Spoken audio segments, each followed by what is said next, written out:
Jeff Horak is a candidate for College Station School Board candidate, place 4. Thanks for being here today. Yes, sir. Thanks for having me. Why do you want to run again?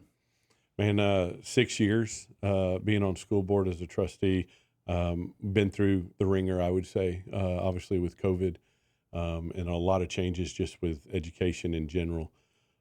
My heart is in education, even though I didn't choose to go into that as a profession. Obviously, with having my wife in the district and 3 children still in the district, having been a product of College Station ISD, class of 97, and then obviously my parents being educators in College Station for about 20 years.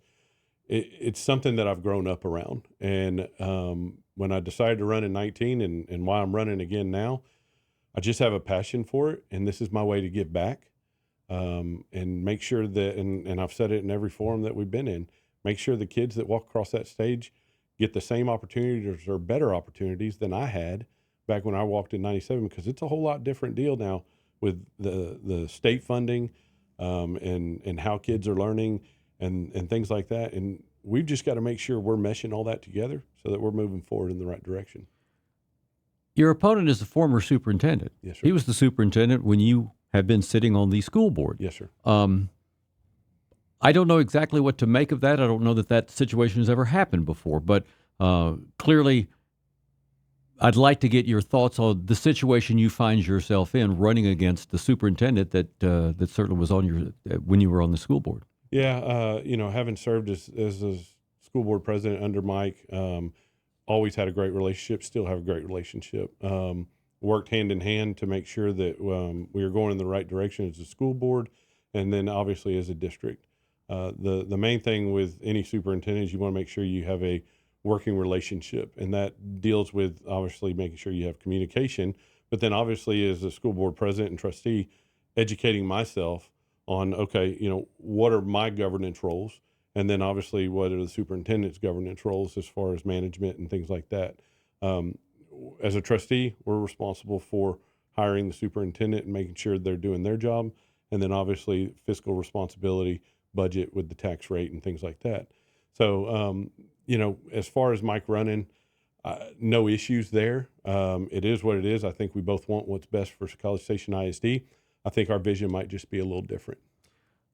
Teachers have so much more pressure now than they did just a few years ago, and it changes all the time, and it gets ramped up.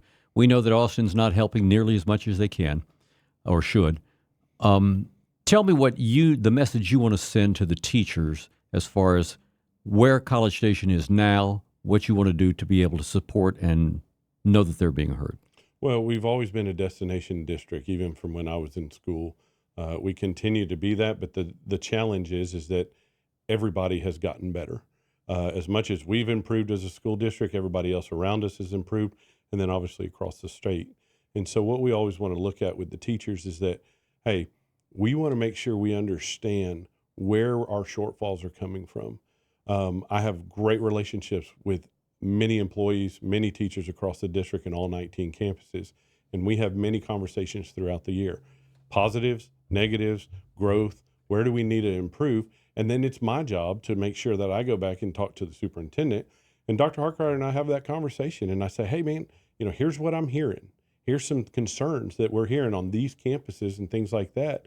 And I don't know why these aren't coming up a different channel, but they feel comfortable talking to me, so I'm bringing them to you so that we can have you guys as the administration, obviously in your team, go and figure out what do we need to do to get better. And so that's what I try to tell all my teachers that I come into contact with. Whatever I can do to help, I'm here to listen on it, and I'm here to hopefully get some action, but I'm not the management piece of it, so I'm going to do my very best to at least stay up on top of it and follow behind and make sure that we are addressing the concerns, and then obviously celebrations that we do have. What can you say to that teacher who is now suddenly finding more disinterested students in their orbit and maybe disinterested parents that aren't willing to support the situation? Yeah, so obviously with the cell phone bill that came out, I'm hoping that has relieved some of the distractions as far as the disinterested student in the classroom, and I've heard great feedback on it. Those kind of things we have to address as far as that's kind of where I go from the student learner and the teacher are totally different from when, like you mentioned earlier, 5 years ago. Things have changed drastically. And we can call it because of COVID and the learning curve and things like that, and kids have fallen behind or whatever. But in the end, we've got to make sure that we are providing the resources and the support, obviously through curriculum and instruction, but also through some discipline measures. And so we're trying to move the needle and make sure that all kids are being addressed and all learners are getting the opportunity to learn at the pace that they can, because every kid has an opportunity to learn. Just because if they come from a certain household or they live in a certain part of town doesn't mean the kid and the student can't proceed and obviously flourish, because we see it. We see our kids moving in the right direction. And so if we can continue to show our teachers that, hey, what you are doing is working, and you see it in the product that you're teaching, that's the goal. And we've got to make sure our teachers feel that they're wanted. We can't be here. We cannot have our students in our classroom without the teachers that we have in our district right now. And I know that for a fact. I've seen it for 6 years now, of course, and then beyond that. Is there a discipline lever that's not being used right now? No, but one of the things that we hear from teachers is that, hey, discipline is a concern right now, as far as being able to handle that. And campuses are navigating that in different ways. And so central office, that's where we charge them and challenge them. Hey, make sure that we are training and doing professional development, and that all of our folks, APs, principals, teachers, are getting the opportunity to understand, hey, different mechanisms of relating to children and students from all walks of life. And so we continue to hear that, hey, we're struggling with some discipline concerns and things like that. And so we want to make sure that we're providing that support to those teachers to navigate that difficulty. I was surprised to hear that College Station, in fact, your enrollment is declining somewhat. Mm-hmm. Don't know exactly what your demographer says is going to happen beyond that. But balance within the number of students in classrooms is also something that some teachers see. They end up having more than they think they should. Other teachers, even on the same campus, might not. How do you address that? Yeah, so obviously when we're looking at campuses and enrollment in those campuses, we have significant declines on certain campuses, and we're taking that into consideration with obviously inter-district transfer or out. I found out last night we don't call it out of district transfers, Okay.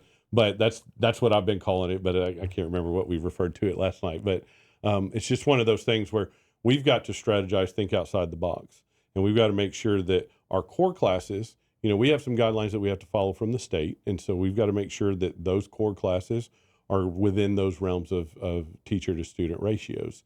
We do have some classrooms, electives, things like that do go over, and I'm talking 30-1 sometimes. But we don't want to eliminate the opportunity for those students to be able to learn if they have an interest in a certain elective. So that's going to be the difficult part of juggling that, and just making sure that we're not excluding children from the opportunity to learn certain electives, subjects, things like that. And then that's where obviously the district as a management piece has to observe. And if we need to put more support in those classrooms or somehow figure out a divide on that to make sure we're actually getting students in and they're learning, that would be the key. The last portion is the parents. The parents want to be heard. Right. What is this school district going to do to make sure the parents are heard? Well, our communications team made up of Austin and Melanie and all the facets behind that have been unbelievable. They are literally there, quote unquote, selling CSISD to the public. Beyond that, the communication piece, we've started the community advisory committee. I sit on that as well as two other board members. And so that's been nice. We had our first meeting just to kind of interact with the parents. It's mainly made up of parents. We have some teachers and district reps on there, but it's mainly parents so that we can understand, hey, what are your concerns? And then obviously our special services committee, we're bringing in folks that actually know what they're doing as far as from our special services department, but they're getting to interact with the parents that actually are dealing with special needs kids so that we can understand, hey, what are the growing pains of what you're experiencing? What can we do to get better? Dual language, we have a committee for that now that we've formed. So we are trying to do the outreach piece of it. As far as on my end as a trustee, and I said it at the last forum, I've got to do better at listening. I mean, when I break it down, I hear from a bunch of people, but maybe there's folks that don't come talk to me. So I need to be able to engage with them. And I haven't figured that out yet. I've got to figure that piece out. Well, then that brings me to social media Yes. or emails. There clearly can be people who haven't missed a school board meeting but never set foot in the boardroom. Mm-hmm. They can do that. And then, for better or worse, there's a platform for every point of view on social media. So how, as an elected official, needing to answer those people, do you measure and weigh that information and how you get it? My plan is always we need to talk face to face. Social media, I am not a fan of. I don't interact on social media. It's not a platform that I think is productive, and that's why I refuse to do it. On social media, behind a keyboard, anything can be said. But face to face, it's a conversation, and we get to work through our dialogue and figure out where the discrepancies are and where the failures are, but also where our successes are, and talk about the plan. As far as email, we get tons of email day in, day out. Sometimes it's sent to us directly. Sometimes it's sent to us collectively.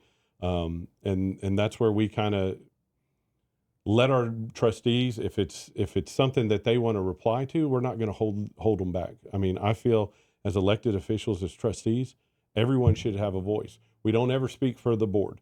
Tim and myself as the board president, yes, I can speak for the board in that regard. But as a trustee in general, as an individual, we're never going to speak for the board. But we will speak in regards to what our thoughts are and our concerns, but then also what we are doing and what we're hearing as a district to move forward. So I'm all about face-to-face communication because I think you get the most out of it. Anything behind a keyboard, emotion is impossible to judge, and that is not a good thing when we're talking behind a keyboard.